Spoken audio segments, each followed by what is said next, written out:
Alyssa. My verse is Galatians 1:10, and it taught me perspective. Galatians 1:10. For am I now seeking the approval of man or of God? Or am I trying to please man?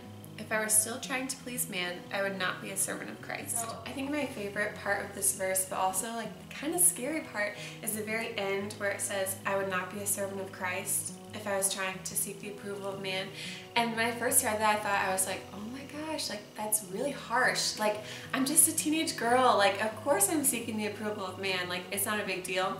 But then that really, I think that part is the part that made this verse like so serious for me, I guess. Like, if I'm trying to please other people more than I'm trying to please God, I'm not a servant of Christ, and I'm not doing what Christ has called me to do. But I think the fear of man is something that our culture like really makes it really easy to be afraid of other people. Like, they have this standard of beauty, and if you don't look like Kim Kardashian, you're not beautiful. Or if you're not super skinny, you're not beautiful.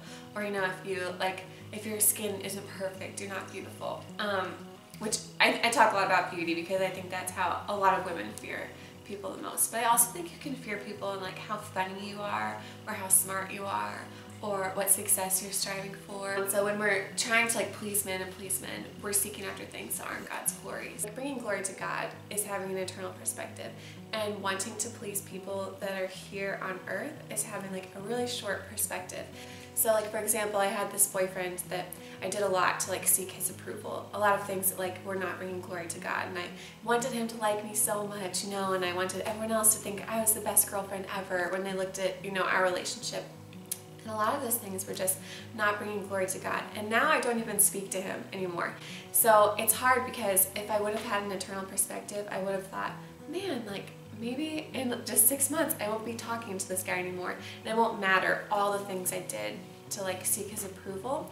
But it would have mattered if I would have shown him like the light of Christ like in myself, you know, and if I would have, you know, been seeking the glory of God and been living my life out that way. A lot of people you meet that you try to please are temporary, but God is eternal and forever.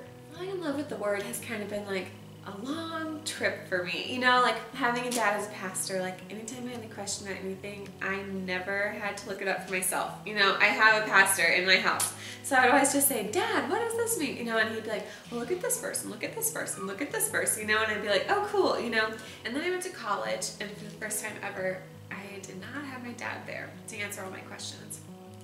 And I think I realized, like, wow, like the power of the Word is so amazing, because I loved my dad would tell me, but I didn't know how to do it on my own. So I think really when I went to college, I realized like the power of the Bible. You'd be amazed how many stories really put things into perspective for you. So like, I struggled a lot freshman year with people like not treating me very well, and like doing some things to me that were just not very nice. And so I struggled a lot with bitterness and resentment, and what they did to me was wrong. But then I read the story of the parable of the unforgiving servant, about how he owed this debt to his master that could never be repaid. And then the master forgave him, and then he went to his servant who had a debt that could be repaid, and he refused. You know, he said, you have to pay me back now.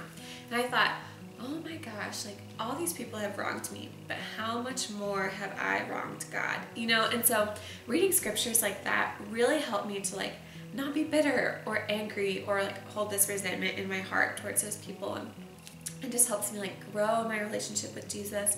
And like, it's all over the whole Bible. I think the more you get in the Bible, like the more you want to be in the Bible, the easier it is to get in the Bible. You know, it like all compounds with each other. And really and truly, learning about God like is so amazing, and it really helps you to want to fear Him more than you're fearing other people.